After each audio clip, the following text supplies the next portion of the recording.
Exercise 5.5ல ஃபோர்த்தில் first sum construct a square EAST EA equal to 6.5 cm. அப்போ given a square EAST EA equal to 6.5 cm, அதாவது side, அதாவது நம்ம A அப்படின்னு நம்ம பார்க்குறோம் இல்லைங்களா. அது ஆல்ரெடி நம்மளுக்கு ஏர்லியர் கிளாஸஸில் படிச்சிருக்கோம்.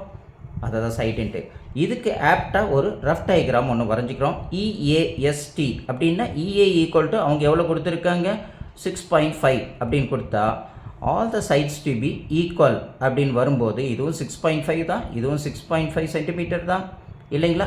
அப்போ இதுவும் 6.5 சென்டிமீட்டர் தான், அப்போ இந்த சைடும் 6.5 சென்டிமீட்டர் தான் அப்படின்றத நம்ம ஃபஸ்ட்டு ஒரு அண்டர்ஸ்டாண்டிங் கொண்டு வந்துட்டு இப்போது நம்ம என்ன செய்ய போகிறோம், ஃபேர் டயக்ராமை ஒன்று வரைகிறோம். ரஃப் டயக்ராமுக்கு வரைஞ்சோம், 1 மார்க் கிடச்சாச்சு. அடுத்து ஃபேர் டயக்ராம் எப்படி வரைகிறதுன்ட்டு நம்ம இப்போ பார்க்குறோம். இப்போது பேஸ் EA ஈக்குவல் டு எவ்வளோ 6.5 சென்டிமீட்டர், அது நம்ம கொடுக்குற வரையக்கூடியதில் 6.5 இல்லைங்களா. 6.5 இந்த இடத்துலேருந்து நம்ம என்ன செய்கிறோம், ஒரு மெஷர்மெண்ட்டை கரெக்டாக 6.5க்கு நம்ம எடுத்துக்கிறோம் இல்லைங்களா. 6.5 நம்மளுக்கு இப்போ கிடச்சாச்சு.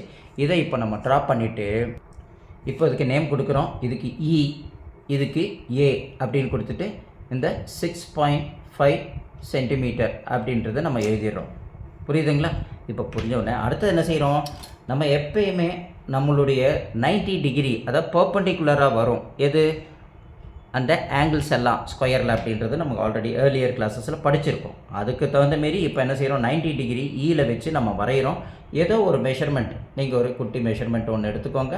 அந்த மெஷர்மெண்ட்டுக்கு ஒரு ஆர்க் ஒன்று இப்படி போட்டுக்கோங்க. அந்த ஆர்க் வந்து EAல எங்கே கட் ஆகுதுன்னு பாருங்கள். அந்த இடத்துல இருந்து கரெக்டாக அந்த ஆர்க்கு மேலேயே திரும்பி ஒரு ஆர்க் ஒன்று போடுங்க. திரும்பி அந்த 2 ஆர்க்கு கட் பண்ண அந்த சென்டர்லேருந்து திரும்பி இன்னொரு ஆர்க் ஒன்று போடுங்க. ஓகேங்களா. அதுக்கப்புறம் இந்த பக்கம் ஒன்று போடுங்க. அதேமாரி இந்த இடத்துலேருந்து நீங்கள் என்ன செய்யுங்க, இங்கே ஒரு ஆர்க் ஒன்று இப்படி போடுங்க.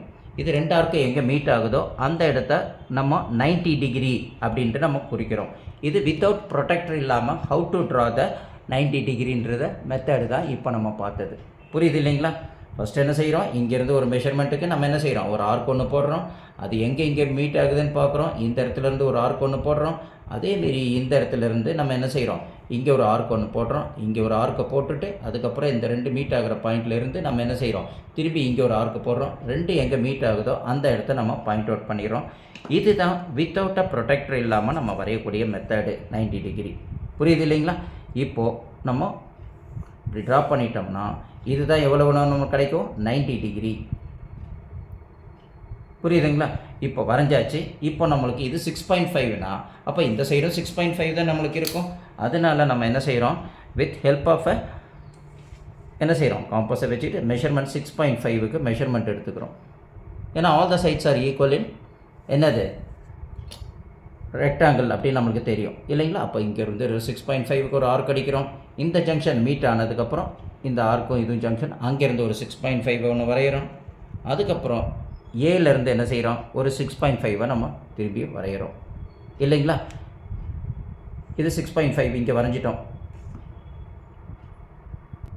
இப்போ நம்ம எல்லாமே இங்கேயும் 6.5 வரைஞ்சிட்டோம், இங்கேயும் 6.5 வரைஞ்சிட்டோம், இங்கேயும் 6.5 வரைஞ்சோம்.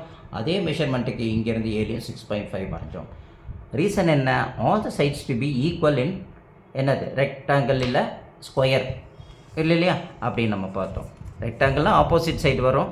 இங்கே ஸ்கொயரை பொறுத்த வரைக்கும் all the sides to be equal. அதனால் ஒரே மெஷர்மெண்ட்டையே வச்சு நம்ம அழகாக 90 டிகிரி வித் ஹெல்ப்பை வச்சு என்ன செய்கிறோம், எல்லா இடத்துலையும் மீட் பண்ண அந்த 90 டிகிரிலேருந்து ஒரு ஆர்க் மீட் பண்ண இடத்த நம்ம மீட் பண்ணி ஃபஸ்ட்டு என்ன செஞ்சோம், வரைஞ்சோம். அதுக்கு தான் பேர் டீன் ஃபஸ்ட்டு கொடுக்குறோம். அந்த இடத்துல இருந்து 6.5க்கு நம்ம ஒரு லைன் ஆர்க் ட்ராப் பண்ணுறோம். அதை தான் நம்ம என்ன செய்கிறோம், ஒரு வரைஞ்சிட்டு ஏலேருந்து திருப்பி ஒரு ஆர்க் ஒன்று போடுறோம். அந்த 2 ஆர்க்கும் நம்மளுக்கு எங்கே வந்து மீட் ஆகுதோ அந்த இடத்த தான் நம்ம என்ன செய்கிறோம், எஸ் அப்படின்றத நம்ம மென்ஷன் பண்ணிக்கிறோம். புரியுது இல்லைங்களா. ஸோ இப்போது நம்மளுக்கு all the sides to be equal.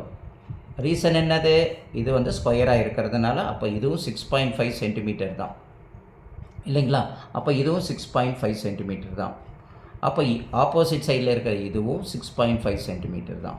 அப்போது all the sides to be ஈக்குவலாக இருக்குது. நம்ம பர்பண்டிகுலராக இப்படி போட்டு நம்ம வரைஞ்சிட்டோம். இப்போ இதுக்கு நம்ம என்ன செய்ய போகிறோம், அடுத்தது கேல்குலேஷன் ஏரியாக்குள்ளே நம்ம என்டர் பண்ண போகிறோம். இப்போ கேல்குலேஷன் ஆஃப் ஏரியாக்குள்ளே போகிறோம். Area of the square EAST. அப்போ என்ன இருக்கும்? ஏரியா நம்மளுக்கு ஆல்ரெடி தெரியும், A ஸ்கொயர் ஸ்கொயர் யூனிட்ஸ்னு. அப்போ ஏன்னா நம்மளுக்கு என்ன கொடுத்துருக்காங்க? 6.5 இல்லைங்களா? அப்போ 6.5 இன்ட்டு 6.5 சென்டிமீட்டர் ஸ்கொயர் அப்படின்ட்டு நம்ம எழுதிக்கிறோம். அப்போ 6.5 இன்ட்டு 6.5 மல்டிப்ளிகேஷன்னா 42.25 centimetre square or square centimetre எப்படி வேணாலும் போட்டுக்கலாம். அதுதான் area of the square EAST அப்படின்னு நமக்கு தெரிஞ்சிச்சு.